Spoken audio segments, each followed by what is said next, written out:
Hello students, इस video में हम IIT JAM 2025 के मैथमेटिक्स का क्वेश्चन नंबर 14 सॉल्व करने वाले हैं। और क्वेश्चन 14 है, let five such that R2R be the solution of the differential equation dy upon dx equals to y minus 1 into y minus 3 satisfying five of 0 equals to 2, then which one of the following is true. तो हमें इन सभी option में से देखना है कौन सा option true होता है। फाइव ऑफ x किसको अप्रोच करता है जब x डिफरेंट लिमिट को अप्रोच करेगा। तो हमें इस डिफरेंशियल इक्वेशन को सॉल्व करना है। इस पे जो इनिशियल वैल्यू प्रॉब्लम दिया गया है 5 0 को 2 पे भेजता है, वो अप्लाई करके फाइव ऑफ x हम पार्टिकुलर एक वैल्यू निकाल लेंगे। फिर उस पे डिफरेंट लिमिट अप्लाई करके देखेंगे कि उस फाइव ऑफ x जो सोल्यूशन आएगा वो किसको अप्रोच करता है। तो इसे सॉल्व करते हैं हम। तो हमारे पास डिफरेंशियल इक्वेशन है dy upon dx equals to y minus 1 into y minus 3। तो इसमें हम separation of variable method apply करेंगे क्योंकि ये साफ साफ दिख ही रहा है वेरिएबल सेपरेट हो सकता है। तो इसमें separation of variable method apply करते हैं। y minus 1 into y minus 3 को इक्वल्स टू के लेफ्ट साइड लाते हैं और dx को इक्वल्स टू के राइट साइड ले जाएंगे। तो हमारे पास नेक्स्ट इक्वेशन इस तरह से आ जाएगा, dy upon y minus 1 into y minus 3 equals to dx। अब हम दोनों साइड इंटीग्रेट कर देंगे तो ये आ जाएगा हमारे पास integration dy upon y minus 1 into y minus 3 equals to integration dx। अब हम यहाँ पे 1 upon y minus 1 into y minus 3 इसे अलग अलग कर लेंगे। इस तरह से integration 1 upon y minus 3 minus 1 upon y minus 1 into dy equals to integration dx कर लेंगे। और इस तरह से किए हैं तो इसमें हम 1 अपॉन 2 से मल्टीप्लाई भी करेंगे क्योंकि नोमिनेटर में इसमें अगर फिर से हम एलसीएम लेके इसको एक करेंगे तो नोमिनेटर में 2 आएगा, तो हम 2 से डिवाइड भी करना पड़ेगा। तो इस तरह का इक्वेशन मिलेगा हमें 1 upon 2 into integration 1 upon y minus 3 minus 1 upon y minus 1 dy equals to integration dx। अब हम 2 से दोनों तरफ मल्टीप्लाई कर देंगे तो नेक्स्ट इक्वेशन इस तरह से आ जाएगा, integration 1 upon y minus 3 minus 1 upon y minus 1 into dy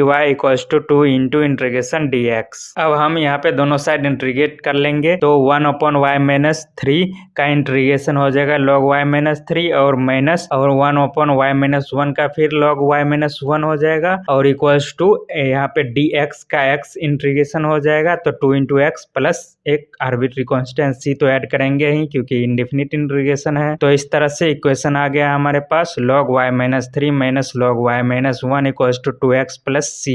अब हम इस इक्वेशन में log की प्रॉपर्टी अप्लाई कर लेंगे। यदि log x minus log y होता है तो उसे हम लिख सकते हैं log x अपॉन y। तो यहाँ पे भी log y minus 3 minus log y minus 1 है तो हम इसमें भी y minus 3 upon y minus 1 कर सकते हैं। तो यहाँ पे नेक्स्ट इक्वेशन इस तरह से आ जाएगा, log y minus 3 upon log y minus 1 equals to 2x plus c। अब हम यहाँ पे इसमें अभी इनिशियल वैल्यू प्रॉब्लम अप्लाई नहीं कर सकते क्योंकि यहाँ पे अगर फाइंड करेंगे इनिशियल वैल्यू प्रॉब्लम अप्लाई करके c फाइंड करना चाहेंगे तो वो नहीं हो पाएगा क्योंकि वहाँ पे इनिशियल वैल्यू जो दिया गया था वो 5 0 को 2 पे भेजता है, मतलब x 0 है और y 2 दिया गया है। तो यहाँ पे यदि y 2 लेंगे तो नोमिनेटर log के साथ आ रहा है y माइनस 3 नोमिनेटर में, तो यहाँ पे 2 रखेंगे y के स्थान पे तो माइनस में आ जाएगा और डिनोमिनेटर में तो 2 माइनस 1 तो प्लस ही रहेगा और नोमिनेटर में आ जाएगा 2 माइनस 3 माइनस 1 तो log नेगेटिव हो जाएगा। log के अंदर जो भी फंक्शन आ रहा है वो नेगेटिव नहीं होना चाहिए वरना log डिफाइन नहीं होगा। तो यहाँ पे इनिशियल वैल्यू प्रॉब्लम अभी अप्लाई नहीं कर सकते हैं, इससे थोड़ा और आगे बढ़ाना पड़ेगा फिर अप्लाई करेंगे। तो यहाँ पे जो लॉगरिथमिक फंक्शन है इसे हम एक्सपोनेंशियल फंक्शन में कन्वर्ट कर सकते हैं। इस तरह से आ जाएगा हमारे पास y minus 3 upon y minus 1 equals to e to the power 2x plus c।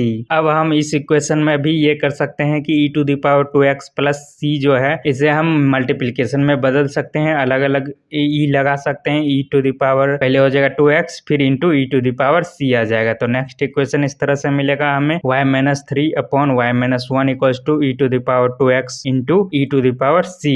फिर बेस सेम है, पावर ऐड होगा तो वही बन जाएगा e to the power 2x plus c, पर यहाँ पे हमने अलग अलग कर लिया इस तरह से। अब हम इस इक्वेशन में भी e टू द पावर और सी जो एक आर्बिट्री कांस्टेंट ही है वो, तो उसे एक अलग आर्बिट्री कांस्टेंट से रिप्लेस कर सकते हैं, वहां पे हम a यूज कर लेते हैं। तो नेक्स्ट इक्वेशन इस तरह से आ जाएगा y minus 3/y-1 equals to a into E to the power 2x। E to the power c के स्थान पे हम दूसरा आर्बिट्री कांस्टेंट a यूज कर लिए। अब हम ये जो आया है इसे इक्वेशन 1 मान लेते हैं और इसमें अब हम इनिशियल वैल्यू प्रॉब्लम जो दिया गया है उसे अप्लाई कर सकते हैं। यहाँ पे अब कोई प्रॉब्लम नहीं आएगा। तो हमारे पास दिया गया है 5 0 को 2 पे भेजता है, तो इसे इक्वेशन 1 में अप्लाई करेंगे। तो यहाँ पे 5 0 को 2 भेजता है, मतलब यहाँ पे x 0 है और y 2 है, तो y के स्थान पे 2 रखेंगे और x के स्थान पे 0 इक्वेशन 1 में। तो ये आ जाएगा हमारे पास 2 - 3/2 - 1 equals to a into E to the power 2 into 0।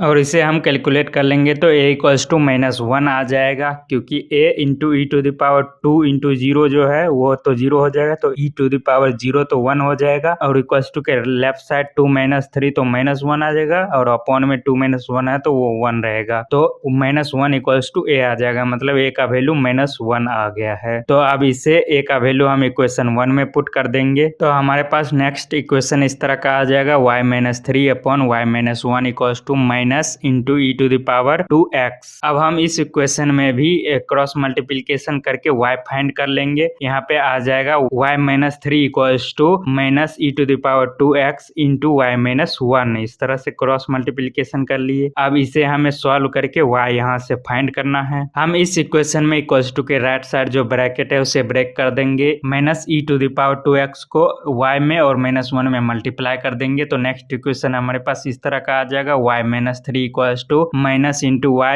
Into E to the power 2x plus e to the power 2x। अब हम इस इक्वेशन में y - 3 में 3 को इक्वल्स टू के राइट साइड ले जाएंगे और minus y into E to the power 2x को इक्वल्स टू के लेफ्ट साइड ले आएंगे और y दोनों में आएगा तो उसे कॉमन ले लेंगे। तो नेक्स्ट इक्वेशन हमारे पास इस तरह का आ जाएगा y into 1 plus e to the power 2x equals to e to the power 2x plus 3। और अब यहाँ पे हम y फाइंड कर लेंगे, 1 plus e to the power 2x को इक्वल्स टू के फिर राइट साइड ले जाएंगे तो y इक्वल्स टू आ जाएगा हमारे पास e to the power 2x plus 3 upon e to the power 2x plus 1। तो यही आ गया हमारे पास। इसे ही इक्वेशन में 5 बोला गया है। ये जो आया है y equals to e to the power 2x plus 3 upon e to the power 2x plus 1, ये सोल्यूशन है हमारे पास डिफरेंशियल इक्वेशन जो दिया गया था उसका। तो इसे ही फाई ऑफ x बोला गया है, तो हम phi of x equals to y लिख सकते हैं। तो phi of x equals to आ जाएगा e to the power 2x plus 3 upon e to the power 2x plus 1। तो हमारे पास सोल्यूशन मिल गया है। फाई ऑफ x क्या है, अब इस पे हमें सभी ऑप्शंस चेक करने हैं। तो अब हम ऑप्शन ए से चेक करते हैं। ऑप्शन ए में कहा जा रहा है limit of phi of x as